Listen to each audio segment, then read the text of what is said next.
नमस्कार बहनों और भाइयों। तो स्वागत है आपका हमारे टॉक शो में। हमारे साथ मौजूद हैं श्री अरविंद सिंह भदौरिया, जो कि टेम्पल ऑफ नॉलेज का संचालन कर रहे हैं और ये एक जाने माने मोटिवेटर हैं जो ग्वालियर में स्थित हैं। और मैं are N Barthwal BTech agriculture का छात्र आईटीएम यूनिवर्सिटी से बीटेक एग्रीकल्चर की पढ़ाई कर रहा हूँ। तो आज हम कुछ चर्चा करेंगे अरविंद सिंह भदौरिया जी के साथ। तो सर, मेरे द्वारा एक रिपोर्ट पढ़ी गई जिसको पढ़ने के बाद मेरा मन स्थिर नहीं रह पा रहा है। यह रिपोर्ट संचालित करी गई थी national institute of mental health and neuroscience के द्वारा। और इस रिपोर्ट में यह बताया गया है कि भारत देश के ही नहीं पूरे विश्व स्तर पर जितने भी पीजी लेवल पे जो छात्र छात्राएं रह रहे हैं वो डिप्रेशन और एंजाइटी का शिकार होते जा रहे हैं और इसी कारणवश वो नशे की ओर ज्यादा प्रोत्साहित हो रहे हैं, नशे की ओर बढ़ रहे हैं। तो आपका इसमें क्या मानना है कि उनको नशे की आदत क्यों पड़ रही है? हाँ, तो बेटा मैं पहले तो तुमको इस बात के लिए बहुत सारा धन्यवाद दूंगा कि इस उम्र में तुमने इस तरह का क्वेश्चन उठाया और ये बात ये जाहिर कर रही है कि तुम संवेदनशील हो।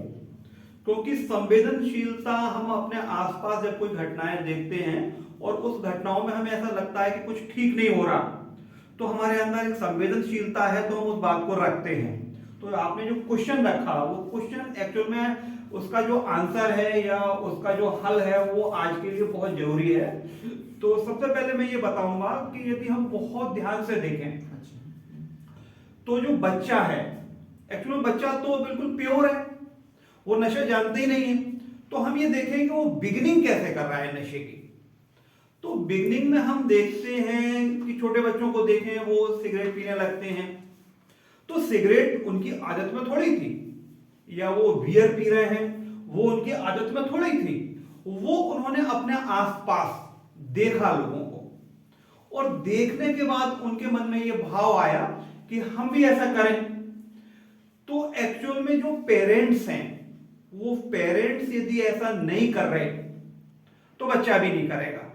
दूसरा, यदि पेरेंट्स नहीं कर रहे और ऐसे केस भी देखे गए कि बच्चे करते हैं, तो यदि पेरेंट्स शुरू में ही बच्चे को ये बता दें कि ये जो नशा है ना, ये एक्चुअल में एक तरह से हमारे मस्तिष्क को ही खत्म कर देता है, तो बच्चा कभी भी नशा नहीं करेगा। इसको मैं उदाहरण से बताने की कोशिश करूंगा कि बचपन में हम सांप को जब देखते हैं, जो बच्चा है वो सांप को देखता है तो उसके माँ बाप के द्वारा ही बताया जाता है कि दूर रहो, ऐसे काट लेगा।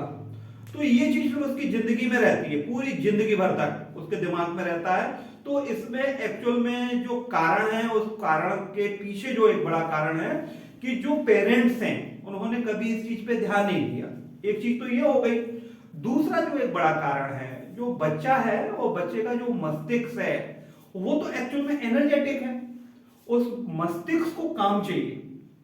तो यदि हम बच्चे को शुरू से ही किसी एक इस चीज के लिए प्रोत्साहित कर दें कि बेटा ये जो हमारी जिंदगी है ये बहुत प्यारी जिंदगी है और इस जिंदगी में हमको परफेक्टनेस देना है, तो उस परफेक्टनेस देने के लिए बच्चे को क्या क्या करना है उसका एक शेड्यूल बनवा दिया जाए, तो बच्चे को कभी भी इस चीज की आदत पड़ेगी ही नहीं। मैं इस बात को इस तरह से कहना चाहूँ। तो जैसा कि आप सबने सुना कि सर के द्वारा बताया गया कि अगर हम बच्चों पे ध्यान दें और पेरेंट्स उन पे खासकर ध्यान दें तो इस तरह की आदतों को दूर करा जा सकता है। तो सर, मेरा आपसे अगला सवाल ये है कि इन युवाओं को इस तरह की आदतों से, नशे की आदतों से कैसे दूर करा जा सकता है? तो जैसा कि मैंने बताया है ना, सबसे पहले एक्चुअल में वो जो नशा कर रहा है हमने उस नशे के बारे में बता दिया कि नशा हम जो करेंगे इसका ये नुकसान है। जैसे एक रिपोर्ट और है, उस रिपोर्ट में ये बताया गया कि जो शराबी होते हैं, इन शराबियों का मस्तिष्क का एक पर्टिकुलर जो पार्ट है वो आम लोगों की जगह जल्दी डैमेज हो जाता है। यदि बच्चे को ये मालूम है कि नशे के ये नुकसान है तो वो कभी भी ऐसा नहीं करेगा। और ठीक है, यदि उसको आदत पड़ गई तो जैसे ही हम उसको इसके बारे में बताएंगे वैसे ही वो उस आदत को छोड़ देगा। तो सर, आपका क्या मानना है कि यदि हम मेडिटेशन और योगा का इस्तेमाल करें तो इस तरह की समस्याओं से कैसे निजात पाया जा सकता है? हाँ, देखिए ये भी बहुत ही प्यारा क्वेश्चन पूछा दोस्त आपने। एक्चुअली में मेडिटेशन क्या है? मेडिटेशन जो है वो हमारे मस्तिष्क को बैलेंस रखता है। अच्छा। और यदि हमारा मस्तिष्क बैलेंस है, अपने आप में बैलेंस है, तो वो बाहर की किसी भी चीज को लेगा ही नहीं।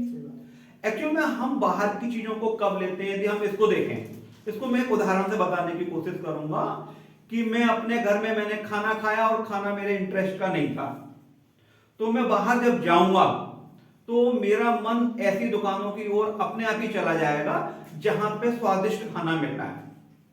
अब मैं यदि ये इस बात को जान गया तो फिर मुझे ये भी जानना चाहिए कि जो मस्तिष्क है ना, इसको हमेशा काम की जरूरत रहती है। तो जब मैं मेडिटेशन कर रहा हूं तो मेडिटेशन करने के बाद होता क्या है कि हम हार्मोनल बैलेंस हो जाते हैं, और जब हम हार्मोनल बैलेंस है यानी ना तो कम है कोई चीज और ना ज्यादा है, तो फिर अंदर से डिमांड ये आएगी ही नहीं। तो मेडिटेशन तो इसमें इतना ज्यादा काम करता है जिसका हम अंदाजा भी नहीं लगा सकते। इसको मैं ऐसे कहूंगा कि मेडिटेशन ले करें आप या मेडिसिन खाएं। यदि आप मेडिसिन खा रहे हैं और उस मेडिसिन से आप छुटकारा पाना चाह रहे हैं तो आप मेडिटेशन की ओर आ जाएं, 100% आपको छुटकारा मिल जाएगा। और योगा एक्चुअल में हमको फिजिकल फिट रखता है, और जैसा कि हमने बचपन से ही देखा है कि ये जो मस्तिष्क है और जो शरीर है इसका आपस में गहरा संबंध है। एक्चुअल में इसको मैं ऐसे कह सकता हूं कि स्वस्थ शरीर में ही स्वस्थ मस्तिष्क रह सकता है।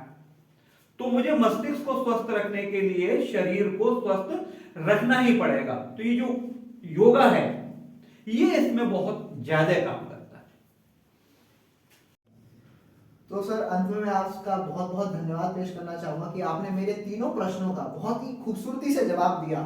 तो सर अंत में आप किस तरीके से इन सारी बातों का निष्कर्ष जनता के सामने प्रस्तुत करना चाहेंगे जो जनता हमें देख रही है? हाँ देखिए, मैं लास्ट में बस यही कहना चाहूंगा कि हमारा जो प्रत्येक बच्चा है वो हीरो है। कोई खास लोग हीरो नहीं है, हर बच्चा हीरो है। तो हर बच्चे को हीरो बनना है, और ये जो नशा है वो उसको हीरो से जीरो बना रहा है। और देखिए, इसको मैं और भी कहना चाहूंगा कि ग्लोबलाइजेशन हो चुका है। आज पूरी दुनिया का जो ध्यान है वो हिंदुस्तान की ओर है, और उसके पीछे भी क्या खास कारण है, हमारी जो आध्यात्मिकता है वो इतनी मजबूत है जिसके कारण पूरी जो दुनिया है वो हमको देख रही है।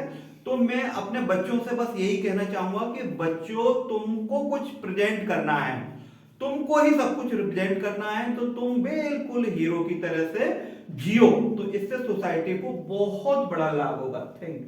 बहुत बहुत धन्यवाद हमारे साथ जुड़ने के लिए। अब आप हमारी नेक्स्ट वीडियो का इंतजार करें। बहुत बहुत धन्यवाद।